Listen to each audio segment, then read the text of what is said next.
Last week, Ukraine signed a letter of intent, or LOI, with Sweden to buy between 100 and 150 Saab Gripen Es, which are advanced fourth-generation fighters that were, in a lot of ways, sort of purpose-built for the type of conflict Ukraine currently finds itself in. Now, this represents not just the largest Gripen fighter order to date, but promises to be the largest foreign defense contract a Swedish firm has ever signed. But despite the capability that these jets could provide Ukraine in its current fight, it'll probably be some time before we actually see this order filled.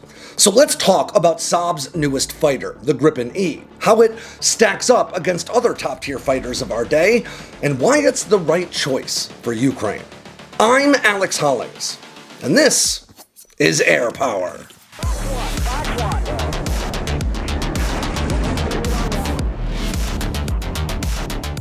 We recently covered Sikorsky's efforts to turn the legendary Black Hawk helicopter into an autonomous combat drone. And you guessed it, I found this story thanks to Ground News. Ground News is an aggregator that collects articles published by news outlets all over the world and places them all into a single easy-to-read feed that helps me not just stay on top of new stories as they emerge, but also to poke holes through most of the most common forms of modern media bias. Right here on Ground News, I can see that 30 outlets have already covered this story, including at least 2 left-leaning and 3 right-leaning ones. And while I see this as a pretty significant development thanks to the capability delivered by the aircraft and existing logistics footprint pre-positioned all over the globe, outlets on both sides of the political spectrum came with pretty reserved takes on this U-Hawk concept. Left-leaning outlets ran headlines like Black Hawk drone with clamshell nose unveiled by Sikorsky, while right-leaning outlets were a little more colorful with takes like Sikorsky's new S-70 U-Hawk is a Black Hawk but without the pilot. And Ground News also shows you vital information about these outlets along with their headlines, like their political bias, their factuality rating, their corporate ownership, or government affiliation. And I love the Ground News blind spot feature that shows me stories that are getting lots of attention in one political sphere but not in the other. It helps make sure I'm keeping my media intake balanced. Ground News is a big part of my day-to-day news consumption and my research process, and it can be for you too. Just go to ground.news/sandboxx with 2 X's, or follow that link in the description below to get 40% off the same Vantage plan that I use every day. Again, that's ground.news/sandboxx to get 40% off their Vantage plan that'll help you stay on top of things. Just days before Ukraine signed their LOI indicating their intent to purchase 100 or more Saab fighters, Sweden actually took delivery of its first new Gripen E, the latest variant of the Gripen fighter line that has been in service in one form or another since 1996. Now, this new fighter is such a significant departure from its predecessor, the Gripen C, that there was even discussion of giving it an entirely new name at one point. But today, we can think of it in a similar way to the FA-18 Super Hornet's relationship with the original FA-18 Hornet. They may share a name and a designation, but the Super Hornet is truly a different and much more capable aircraft. Likewise, the Gripen E stands head and shoulders above the Gripen C and 2-seater Ds that Sweden currently has in service. The Gripen E delivers a formidable blend of 4th-generation performance and 5th-generation avionics that coalesce in a platform that can not only stand and swing with air combat legends like the F-15 Eagle under the right circumstances, and deliver 5th-generation F-35-like degrees of situational awareness, but can even be operated from austere airstrips like desolate stretches of highway with the support of little more than a handful of maintainers and a hot pot of coffee. But maybe most remarkable of all, the Gripen E delivers this broad capability set with among the lowest claimed operating costs of any advanced fighter in service today. According to multiple sources, the Gripen E may cost as little as just $6,000 to $8,000 per hour to fly, versus $10,000 to $25,000 per hour for the F-16 and more than $30,000 per hour for stealth jets like the F-35. Now, it is important to note that there's always lots of lively debate about actual operating costs, because these commonly tossed around figures are often filtered through the lenses of corporate marketing departments and government-managed public affairs efforts. It's really important that we keep in mind that these figures are often little more than estimated averages, and that not every company or government calculates these operating costs in the same way. So I recommend that you take these operating cost comparisons with a healthy grain of salt, but they can still be a worthwhile point of comparison, especially when we know that just about everybody uses the same dirty tricks. Now, Sweden has a standing order for 60 Gripen Es and has signed export contracts with Brazil to deliver 36, Thailand for 4, and Colombia for maybe as many as 24 jets. Ukraine's order of 100 to 150 fighters, then, could more than double Sweden's existing production requirements. And as such, it was announced on Monday that Saab is looking to open a Gripen assembly line inside Ukraine as a result of this order. And while that is a very promising development for the future of Ukrainian security, it also points to just how long it might take to fill this fighter order. Swedish Prime Minister Ulf Kristersson recently told the press that he expects it to take around 3 years for the first new Gripen Es to arrive in Ukraine for service. Now, it's all but certain that Ukraine hopes its fight against this ongoing Russian invasion will have been long over by then. But depending on the outcome of the conflict and how that outcome is actually enacted, Ukraine may still have very real worries about future Russian aggression. After all, this war has already raged on for more than 3 years and 8 months, despite many at its onset believing that it would be over in days, if not weeks. At the onset of this conflict, Ukraine's Air Force was made up entirely of dated Soviet holdover aircraft, which led to complications as Western nations worked to funnel resources and munitions into the country while modifying those munitions to work on platforms like the MiG-29 and Su-27. Midway through 2024, Ukraine took delivery on the first of at least 85 promised F-16s, which are much more modern and capable fighters than Ukraine's existing fleets, but these modernized F-16AMs are really only modernized to a standard that's about a quarter century old. And maybe more importantly, these American-sourced fighters have much steeper maintenance and runway requirements than the Gripen, leaving most experts to agree that the Gripen is better suited for Ukraine's needs than the fourth-generation American workhorse fighter that is the Viper. Now, it is also worth noting that Ukraine's received a handful of French Mirage 2000s, but in far fewer numbers, so they have much less of an impact on the overall fight. In a lot of ways, the F-16 was really chosen over the Gripen for Ukraine simply due to availability. Over the past 38 years of production, Sweden has churned out something in the order of 300 Gripens of various iterations, delivered to a half dozen different customers. Conversely, over roughly 51 years of manufacturing, some 4,600 F-16s have rolled off of General Dynamics and then Lockheed Martin's production lines, at least 2,600 of which are still in service for some 25 different military forces around the globe. And that means more nations have F-16s to spare, especially as they transition to newer fighters like the F-35. And of course, that also means that things like parts to keep those F-16s flying are a lot easier to come by, at least broadly speaking. But despite the F-16's big advantages in terms of accessibility, it is still an American fighter at heart, and that means a design that leans heavily on America's deep pockets and sprawling logistics infrastructure. Sweden's Gripen was designed in a very different economic, political, and military environment to suit the exacting needs of a nation with a fraction of America's spending power and a very real Russian threat parked right across the Baltic Sea. That is to say that the Gripen's value to Sweden and to Ukraine isn't necessarily predicated on how it stacks up against other fighters on paper, even if it does boast pretty respectable performance figures. What makes the Gripen special is that it was designed to be operated by a lone nation, with distributed assets in austere environments and a relatively tight budget against the modern Russian military in particular. And while it may not be until 2028 that new-build Gripen Es can be delivered to Ukraine, there remains at least a chance that Sweden could transfer its retiring Gripen Cs and Ds to the embattled nation as it replaces them with its more modern jet. Exact figures vary depending on source, but local media reports show that Sweden currently operates 74 Gripen Cs and another 24 two-seater Gripen Ds, which are used for training and for more complex multi-role operations. Now, the nation's publicly stated goal is to field a combined Gripen fleet of 120 fighters by the end of this decade, which also coincides with the delivery timeline of Sweden's order of 60 new Gripen Es. Now, assuming that these fighters are actually delivered on time, the Gripen program, like lots of fighter programs, has faced its fair share of delays and setbacks and controversies and scandals over the years.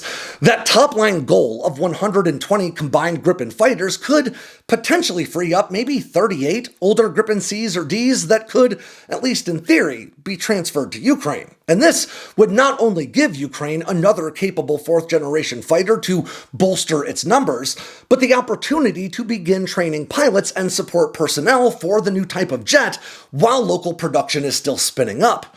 Brazil, which was the first nation to receive the Gripen E, saw its pilots undergo a roughly 20-week training curriculum to familiarize themselves with the new aircraft and its advanced capabilities as they transitioned from their dated F-5EM Tiger IIs. But if Ukrainian pilots were already training on Gripen Cs and Ds, it is entirely possible that that timeline could be abbreviated. Now, this much was substantiated by a recent statement from the Swedish Defense Ministry themselves about the Gripen E. I'll quote them now.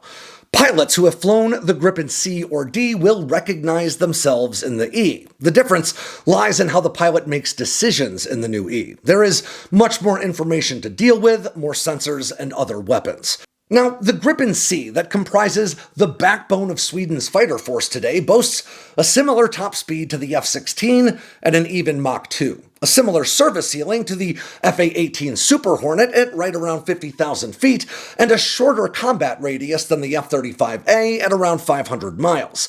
The Gripen C delivers a slightly lower thrust-to-weight ratio than the F-16, but its delta wing design and canards allow it to outclimb the Viper for rapid high-altitude intercepts, and under the right conditions, Gripens have even been known to outturn the F-16 in a fight. The new Gripen E swaps out the C's Volvo RM12 turbofan that could pump out 18,100 pounds of thrust under afterburner with a GE F414 turbofan that produces 25% more power, up to around 22,000 pounds. However, the Gripen E is also a fair bit larger, adding about a foot to both its overall length and wingspan respectively, and increasing the fighter's gross takeoff weight by a bit more than 5,500 pounds. And that extends the fighter's combat radius from around 500 miles out to around 810. And as a result, the Gripen E is generally considered to offer broadly similar performance figures to the C, despite the added heft thanks to the more powerful engine. Now, the larger E also adds 2 additional hardpoints for a total of 10, which, according to Saab, can accommodate up to 8 Meteor radar-guided beyond visual range air-to-air missiles, and another 2 Iris-T infrared-guided short-range air-to-air missiles. And the Meteor, as I have stated in the past, is certainly among the most capable air-to-air weapons in service anywhere today, and it outclasses all but maybe the most modern iterations of America's AMRAAM at extended ranges. And that is largely thanks to its throttleable ducted rocket ramjet propulsion system that allows the missile to slow its fuel burn so it can fly and maneuver under power out to greater ranges. But the E really stands out compared to the Gripen C and D when it comes to avionics. First, swapping out the C's older pulse Doppler radar in favor of a new ES-05 active electronically scanned array. Now, these much more powerful and advanced radar arrays could give Ukraine a significant advantage over Russian fighters, none of which are currently equipped with AESA radars, with the exception of the exceedingly rare Su-57.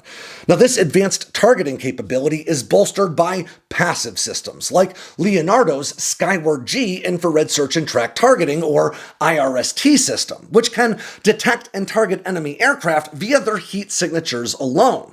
Now, this targeting capability is considered passive because it doesn't need to broadcast any electromagnetic energy like radar waves to find a target. And when you turn on your radar and start broadcasting that energy, well, that can help other fighters find you. But that IRST capability can also be used in conjunction with that AESA radar and inputs from other offboard sensors linked to create a more robust picture of the battle space. And the value that the Gripen E's networking and sensor fusion capabilities deliver really can't be overstated. If you've heard me sing the praises of the F-35's ability to soak up data and turn it into a singular God's eye view of the battlefield, well, you'll already understand why it's such a big deal.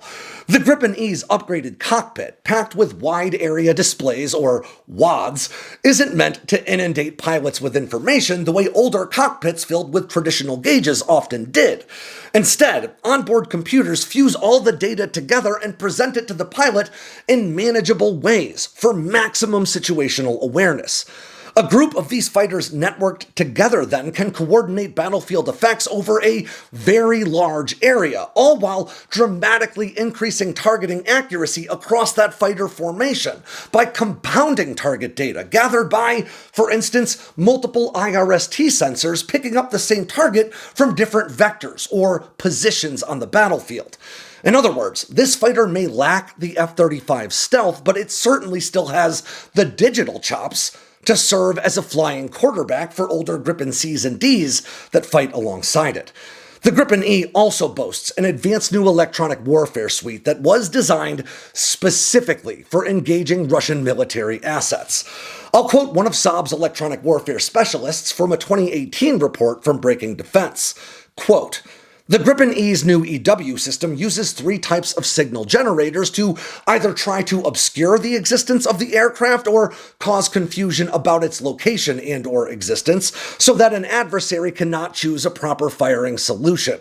These 3 types of signal generators are digital radio frequency memory, or DRFM, Doppler, and noise." Now, for those familiar with America's ADM-160 line of miniature air-launched decoys, or MALDs, you may recall that their DRFM modules read and then emulate the signals produced by enemy air defense radar arrays. And in the case of those MALD decoys, which are effectively cruise missiles with their explosive payloads swapped out in favor of those DRFM modules, these decoys then broadcast the radar returns of military aircraft like F-15E Strike Eagles, B-52 bombers, or others to force enemy air defenses to prioritize those decoys and lose track of smaller, stealthier targets. But in the case of the Gripen E, this same sort of technology is effectively being used to opposite ends, broadcasting mirrored signals that hide or obfuscate the actual position of the fighter. The Gripen E's Doppler signal generators further enhance the trickery, broadcasting signals that are interpreted by radar arrays as other additional targets in the area, sometimes blinking in and out of existence, making it much harder to figure out which one is the real one. And finally, the jet's noise generator signal emitters effectively saturate the electromagnetic spectrum with noise, making it that much harder to sift through all the data and find an actual weapons track on the fighter. Now, these capabilities, again, were literally designed and fielded with Russian air defenses specifically in mind. And considering the impact electronic warfare has already had on this conflict, these capabilities could be a very big deal for Ukraine in the future.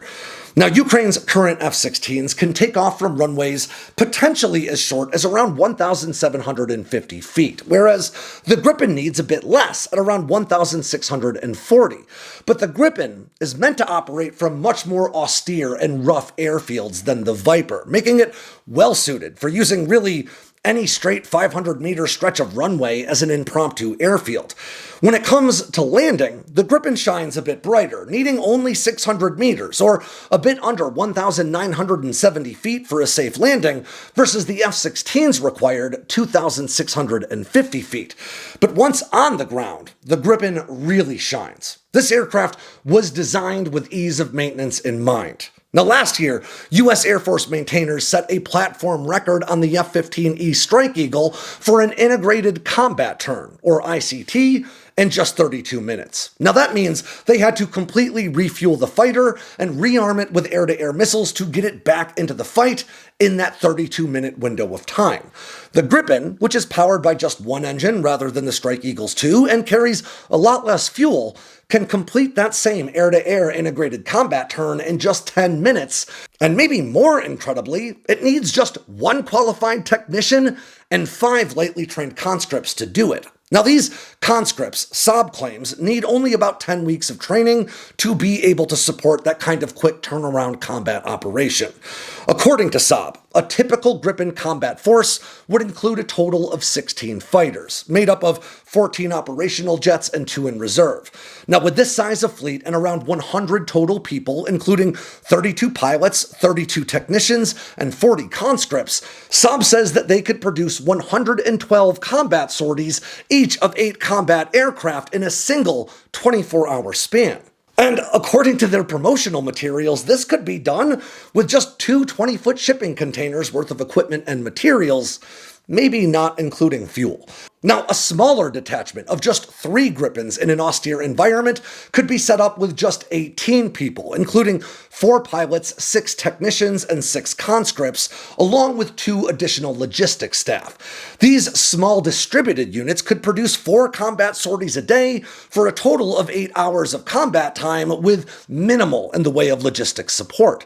In other words, just ranking the Gripen C or even the more modernized E against a list of advanced 4th and 5th generation fighters really does the most brilliant aspects of this aircraft a bit of a disservice, landing the Swedish jet sort of in the middle of a very respectable pack of aircraft that were designed and built for different purposes and are operated in different ways.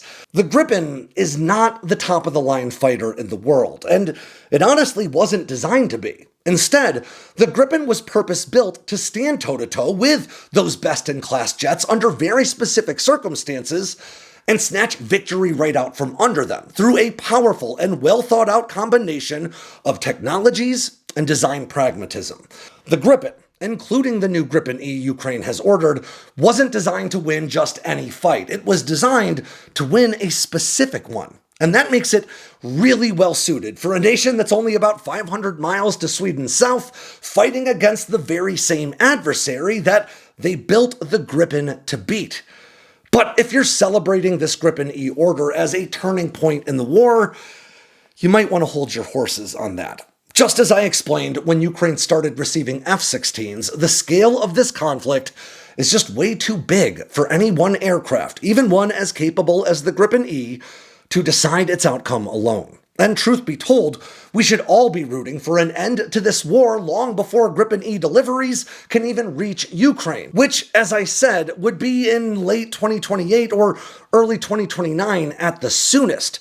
So this order is really less about winning Ukraine's current fight for survival than it is about potentially deterring the next one. But that is actually a really important and heartening development for the embattled nation of Ukraine. 3 years and 8 months ago, Russian troops were closing on Kyiv in a rapid assault that many believed would end quickly with the installation of a pro-Russian Ukrainian government.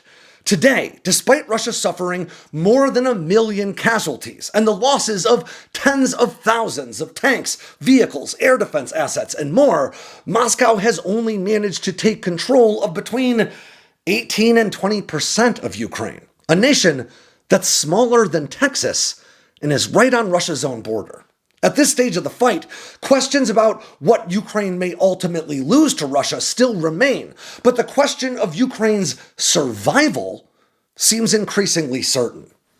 Ukraine will live on, and it is already investing into making sure it never finds itself in this position again. And with that, ends yet another edition of Air Power from Sandboxx News. I'm Alex Hollings.